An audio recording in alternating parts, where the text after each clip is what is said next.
Señor Donald Trump, actúe o se nos come el sistema.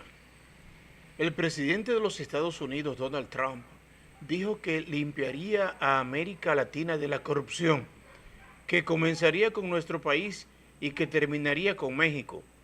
Justificó que su país, los Estados Unidos, están llenos de nosotros porque nuestros gobiernos aplican políticas asqueantes que imposibilitan usar los recursos en crear un clima mínimo de oportunidades para que nosotros no emigremos.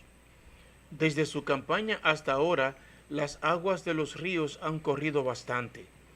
Tanto, que la visión que teníamos de nuestra corrupción se ha desvelado como un juego de niños ante el desmadre de la Odebrecht y la revelación de todo el poder gangsterizado que tenemos ahora. Le escribo para intentar explicar que el caso es más complicado de lo que todos pensábamos. El poder del gobierno es absoluto e inmovible.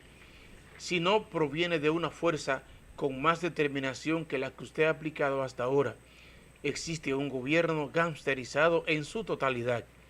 Si la Odebrecht fue una asociación delincuencial internacional, los ayuntamientos nuestros pueden darle clases a ellos. Yo creo en el efecto que tienen las marchas verdes sobre el gobierno, pero el poder total es tan vasto y tan deshonesto que si nos andamos descuidando, Danilo se nos come vivos a todos. Solo es necesario el no tener escrúpulos en la aplicación de políticas reñidas con la ley y todo lo demás corre por sí solo. Dejarnos sin embajador no les quita el sueño a esta gente que usted tiene por aquí.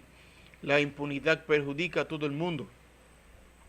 Eso incluye a los que creen que se benefician del lodo y del dolo, no solo porque los privilegios irritantes, creadores de fortunas al vapor, crean conflictos sobre conflictos, sino porque el gobierno se le hace cada vez más cuesta arriba el cobrar los impuestos y además ellos no escapan a la violencia de la calle. El país, sabiendo que los impuestos son para engrosar a las cuentas de los funcionarios, hace una resistencia directamente proporcional a los niveles de corrupción y a la falta de transparencia. En los países con transparencia y tolerancia cero a los corruptos, los ciudadanos pagan alegremente los impuestos. Todos saben que el gobierno, con esos ingresos, resuelve las necesidades públicas de la sociedad y los que desean tener calles limpias, iluminadas y buenas, pagan los impuestos. Saben que para disfrutar de agua potable, luz eléctrica de calidad, educación, salud y seguridad social general, hay que pagar los impuestos. Pero cuando la sociedad sabe que los impuestos que paga van a parar a las cuentas de millonarios insaciables, sienten que pagarlos es como un atraco más. El gobierno está muy ocupado en las ganancias millonarias que producen las cuotas de importaciones y esas manchas verdes ellos las pueden hasta financiar. El transporte está igualmente gangsterizado. Si alguien recibe una mercancía, no puede irla a buscar a la aduana. Los grupos violentos le arrancan la cabeza a cualquiera. Los sindicatos de transporte constituyen monopolios ilegales que complementan el poder del mismo gobierno. Tienen un poder de fuego enorme. Cantidades de ex coroneles y ex generales son los que ofrecen la logística para que funcionen solos en el mercado.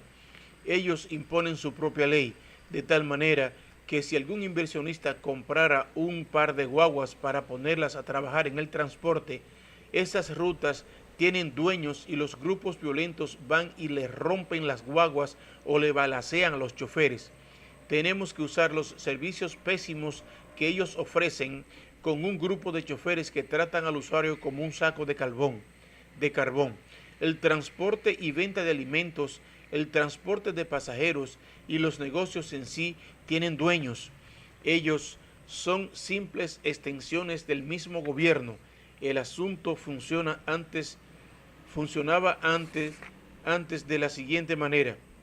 Hasta el doctor Joaquín Balaguer, la democracia funcionaba con 4 poderes bien diferenciados: el Poder Ejecutivo, que lo componen el gobierno, sus ministros y los organismos descentralizados como el Banco Central. Por ejemplo, el Poder Legislativo, que está compuesto por las dos cámaras de diputados y senadores, el Poder Judicial, que incluye a las altas cortes, el Ministerio Público con sus tribunales, el cuarto poder, que lo constituye la prensa radial y escrita, solamente con una prensa ojo avisor defendiendo los intereses del pueblo. Si al objetivo cuarto poder le sumamos a las acciones de la Cámara de Cuentas y de la Contraloría Nacional de la República, se garantizaba que se obtenga cierta transparencia. La Cámara de Cuentas tiene un staff de profesionales a los mejores auditores. Lo mismo ocurre con la Contraloría. A este grupo de instituciones les podemos sumar a las personas organizadas que en la sociedad civil empujan para crear una democracia funcional. Los auditores de la Cámara de Cuentas son los que están autorizados a realizar investigaciones en todas las instituciones en donde se maneja un centavo de los impuestos que pagamos todos, los contralores también. Sus auditores, al encontrarse con actividades que riñan con la ley, están obligados a informarle al Congreso de cualquier clase de malos manejos. El Poder Legislativo entonces tiene la facultad por ley para citar al funcionario que incurre en cualquier delito, aunque este es el presidente de la República. Ellos mismos se constituían en tribunales y determinaban las sanciones que consideren conveniente, incluyendo la institución del cargo. El partido en el poder hizo lo que nunca se había hecho, invirtió miles de millones en amordazar al cuarto poder para que diga solo lo que ellos quieren escuchar, ridiculicen lo que diga la oposición, y con Joao Santana llegaron los métodos sucios de los sabotajes tecnológicos y la exclusión con castigo para los que continúen siendo disidentes del gobierno. Las faltas son normales para tener el pretexto de sacarte del contexto. Funciona además una batería de informantes con teléfonos para informar directamente al DNI de la ubicación de los supuestos al robo, y estos a su vez informan al Poder Ejecutivo. Entonces, como la Cámara de Cuentas y la Contraloría no funcionan, impusieron el robo como norma y la estafa como sistema normal. El gobierno posee entonces dos puños, uno de seda para repartirle dinero a los que defienden al gobierno. Varios miles de millones salen mensualmente en sueldos para colaboradores. Aquí se encuentran las bocinas, cornetas, pitos y piticos. El otro puño es el excluir al disidente hasta matarlo de hambre, quebrándole sus fuentes de financiamiento. No importa en qué clase de negocio éste se desenvuelva.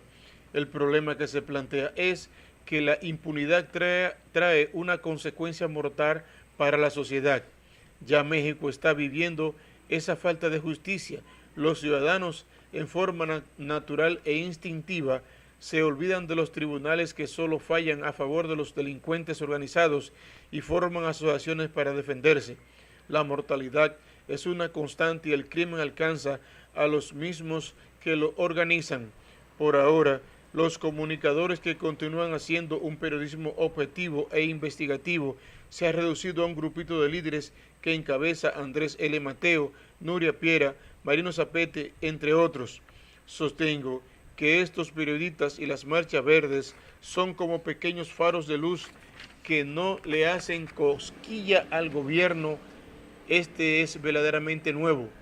Cuando el líder del comezolismo y el desfalco sin consecuencias toma el poder, en la República Dominicana existía la corrupción normal, que se expresaba en la fundamental violación del artículo 146 de la Constitución, que establece que ningún funcionario público puede utilizar su puesto para beneficiar a familiares, relacionados y amigos, de tal manera que cuando emplea a personas con los cuales tiene esos vínculos, está violando a la Constitución. Los funcionarios se acomodaron muy bien a estas situaciones legales y estaban haciendo el trueque simple para burlarse de la ley. Un nepotista del Ministerio de Educación le nombra familiares a su amigo nepotista del Ministerio de Agricultura y todos felices y contentos. A los modernos corruptos no les bastó con el asalto del erario y la repartición clientelar con familiares, amigos y relacionados.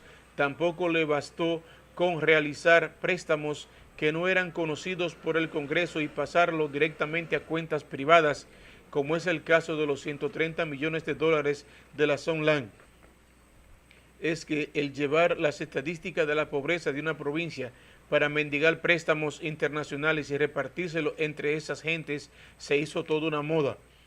El préstamo para construir a la segunda etapa del canal Isura, llamado Asua 2, se ha logrado desembolsar 5 veces y no se ha realizado 1 metro de ese canal.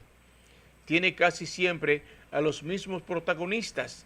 Todos son con un valor más o menos del equivalente de los 130 millones de la Sunland.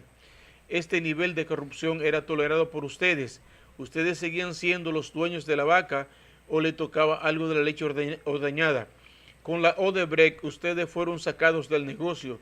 Los brasileños le garantizaron ventajas muy sustanciales a los corruptos gubernamentales, dinero en efectivo en grandes cantidades y depositados en cuentas en los paraísos fiscales, dijo un fiscal adjunto brasileño en una conferencia que ofreció en la UAS, que el 60% de los beneficios de las sobrevaluaciones eran para depositarlos en cuentas de un paraíso fiscal a beneficiarios del presidente. Ahora, a la gente del gobierno ya no les interesan ni siquiera los informes del Banco Mundial y del Fondo Monetario Internacional, que tanto alababan a sus políticas macroeconómicas. No obstante, a ellos ser conocedores que tanto el Banco Central como el mismo Banco de Reserva manejan problemas técnicos de serios ajustes en sus cuentas. La nueva corrupción es una verdadera asociación delictiva internacional que se traga todos los recursos financieros del país. Lo peor de ella es que para florecer con esmero necesita a una delincuencia interna cada vez más violenta y gangsterizada. Es el camino del crimen organizado al estilo de la picotadera de las personas que se existe masivamente en México.